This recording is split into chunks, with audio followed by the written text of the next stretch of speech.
Bonjour à tous et bonjour à toutes. Nous sommes le jeudi 18 juin 2020. Je fais cette vidéo donc sous la thématique d'une sécurité sociale pour tous. Et là, je vais évoquer plus précisément le schéma structurel de la branche maladie. Il y a 4 grands risques repérés. Donc, un risque est un événement prévisible ou imprévisible, dont l'impact aura des conséquences sur le niveau de vie des individus, donc des assurés sociaux.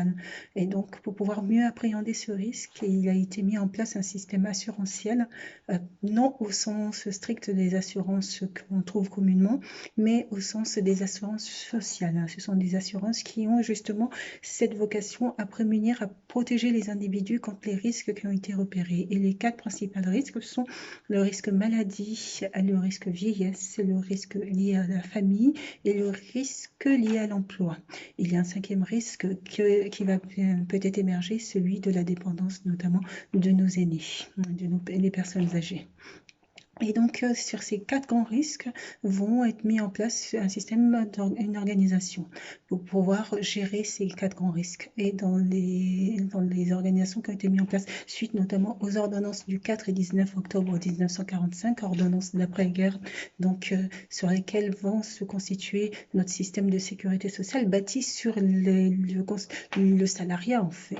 Et donc, la structure même de la branche maladie, c'est qui relève du ministère des Solidarités. Donc, c'est une administration principale qui est la Caisse nationale d'assurance maladie.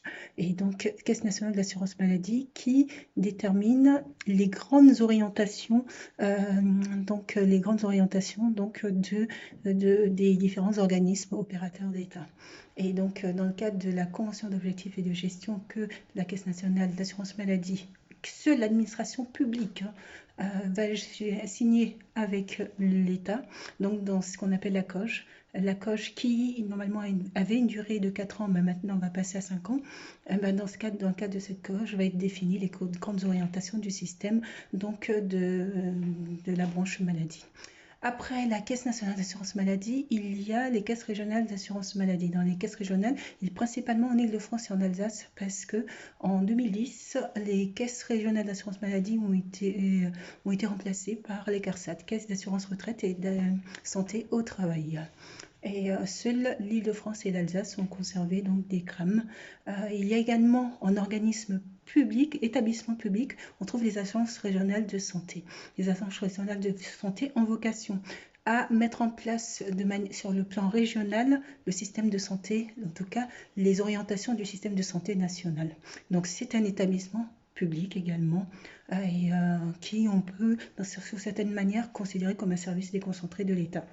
Au niveau de la Caisse nationale d'assurance maladie, donc j'ai évoqué les CRAM, et il y a surtout les caisses primaires d'assurance maladie. Et ce sont les caisses primaires, et je le souligne et que c'est particulièrement important, organismes privés qui fournissent un service public. Ce sont des opérateurs d'État, c'est pas une administration publique, comme peut être la Caisse nationale d'assurance maladie ou les agences régionales de santé. Sur ce, je veux créer plus précisément les différentes conventions justement qui sont signées et qui donnent notamment les grandes orientations de notre système de santé. Je vous souhaite de passer une très bonne soirée et puis je vous dis à bientôt. Au revoir.